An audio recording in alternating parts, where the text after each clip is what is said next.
السلام علیکم دوستوں، طارق بن زیاد کون تھے؟ یہ ہمیں ہمارے استادوں نے تیسری جماعت میں پڑھا دیا تھا۔ جو لوگ نہیں جانتے ان کے لیے عرض ہے۔ یہ بنو امیہ کا دور تھا۔ مروان بن عبد الملک مسلمانوں کے خلیفہ تھے۔ دمشق اسلامی ریاست کا دارالحکومت تھا۔ موسیٰ بن نصیر افریقہ کے والی تھے۔ طارق بن زیاد آپ کے ایک خادم کے بیٹے تھے۔ والد کی شہادت کے بعد یہ لڑکا موسیٰ بن نصیر کی سرپرستی میں آ گیا۔ وہ ایک پیدائشی جرنیل تھے۔ سپاہگری ان کے خون میں شامل تھی۔ وہ تلوار کے ساتھ اس طرح کھیلتے تھے جس طرح پرندے ہواؤں سے کھیلتے ہیں۔ وہ بلا کے ذہین بھی تھے۔ ایمان اور شجاعت بھی ان پر فدا تھی۔ وہ جوان ہوئے تو موسیٰ بن نصیر نے انہیں طنجہ کا گورنر بنا دیا۔ یہ شہر آج کل مراکش کا حصہ ہے۔ سمندر کے پانی اسپین اور طنجہ کو ایک دوسرے سے جدا کرتے ہیں۔ دونوں ملکوں میں 14 کلومیٹر کا فاصلہ ہے۔ اسپین میں اس وقت روڈرک کی حکومت تھی۔ یہ گوت قوم کا بادشاہ تھا۔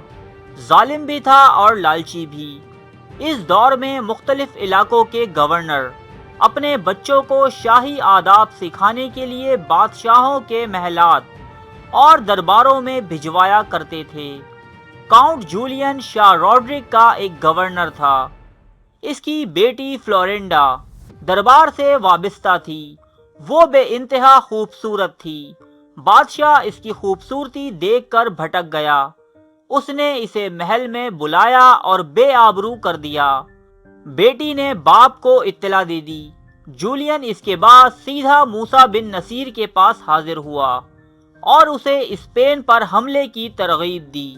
موسیٰ بن نصیر یورپ کے ساتھ چھیڑ چھاڑ نہیں کرنا چاہتا تھا، لیکن جولین کی ترغیبات بھی تگڑی تھیں اور اس کی کہانی بھی افسوسناک۔ چنانچہ اس نے اپنے جرنیل طارق بن زیاد کو 7,000 جوان دے کر جولین کے ساتھ اسپین روانہ کر دیا۔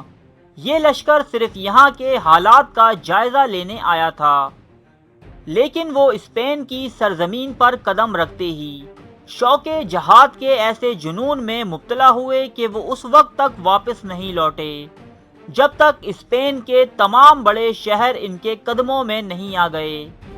طارق بن زیاد 5 اپریل 710 عیسوی کو جبرالٹر میں اترے اور اپنے جہازوں کو آگ لگا دی تاکہ فوج کے دل میں واپسی کا خیال نہ رہے۔ ان کے پاس کل 7,000 جوان تھے۔ اکثریت ان کے اپنے قبیلے بربر سے تعلق رکھتی تھی۔ روڈرک 40,000 فوج لے کر آیا۔ اس کے باوجود روڈرک کو شکست ہوئی اور وہ میدان سے فرار ہو گیا۔ طارق بن زیاد جبرالٹر کا قبضہ لینے کے بعد اسپین میں اتر گئے۔ 19 جولائی 711 عیسوی کو وادی لقا میں بہت بڑا معرکہ ہوا۔ روڈرک یہ جنگ بھی ہار گیا اور یوں اندلس پر عملاً مسلمانوں کا قبضہ ہو گیا۔ اسلامی لشکر نے اس کے بعد تلیتا پر بھی قبضہ کر لیا۔ یہ شہر آج بھی قائم ہے اور ٹولیڈو کہلاتا ہے۔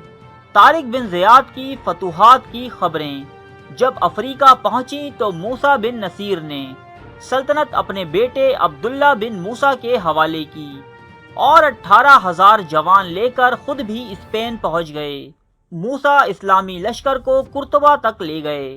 بعد ازاں جنوبی فرانس تک کا علاقہ فتح کر لیا گیا۔ اس فتح کے سبب بے تحاشا مال غنیمت مسلمانوں کے ہاتھ لگا۔ خلیفہ مروان بن عبد الملک کو جب یہ اطلاعات پہنچیں تو آپ نے طارق بن زیاد اور موسیٰ بن نصیر کو دمشق طلب کر لیا۔ موسیٰ نے قرطبہ کا چارج اپنے بیٹے عبداللہ کے حوالے کیا اور طارق کو لے کر دمشق کے لیے روانہ ہوئے۔ یہ قافلہ ابھی راستے میں ہی تھا کہ خلیفہ وقت کی طبیعت نہایت ناساز ہو گئی۔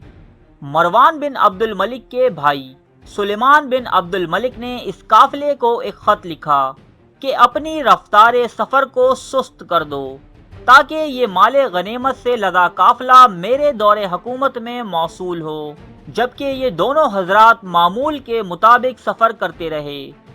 جب یہ قافلہ دمشق میں داخل ہوا تو خلیفہ مروان بن عبد الملک زندہ تھے۔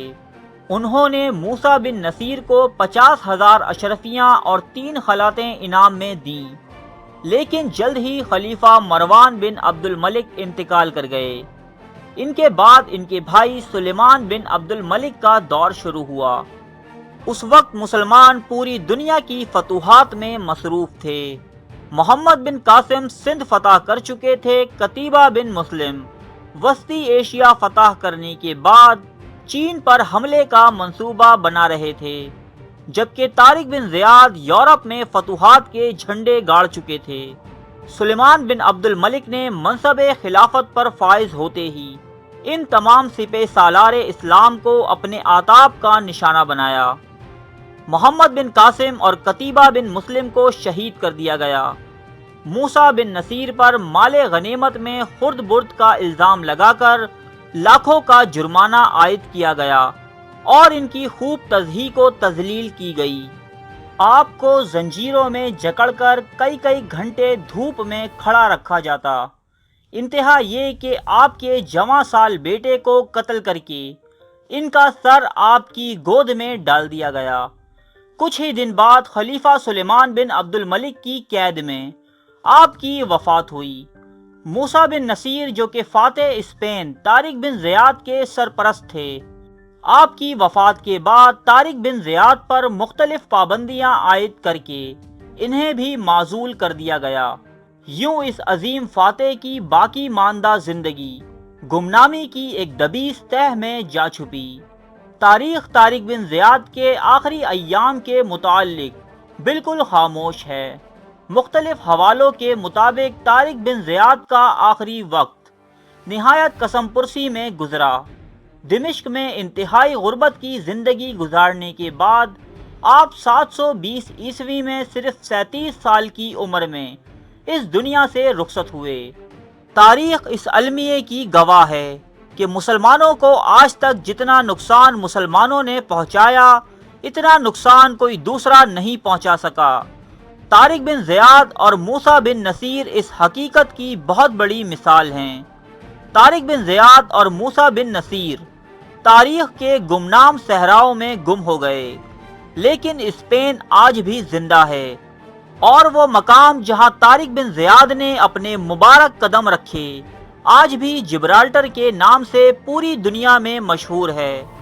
اور جب تک جبرالٹر اور اسپین موجود ہیں، دنیا کا کوئی شخص طارق بن زیاد اور موسیٰ بن نصیر سے ان کا نام اور ان کا کارنامہ نہیں چھین سکتا۔ ارے فرینڈز، 1 منٹ، آپ ایسے ہی جا رہے ہیں؟ اتنی محنت سے ویڈیو بنائی ہے، ایک لائک تو بنتا ہے نا؟ اور دوسرا یہ کہ آپ ہمیں اتنی بڑی دنیا میں دوبارہ کیسے ڈھونڈیں گے؟ تو اس کا حل یہ ہے کہ آپ ہمارے چینل کو سبسکرائب کر لیجئے اور اس بیل کے آئیکن کو کلک کر دیجئے۔ اس طرح ہمارے آنے والی تمام ویڈیوز آپ تک پہنچتی رہیں گی۔ ارے ڈریے مت، یہ بالکل فری ہے۔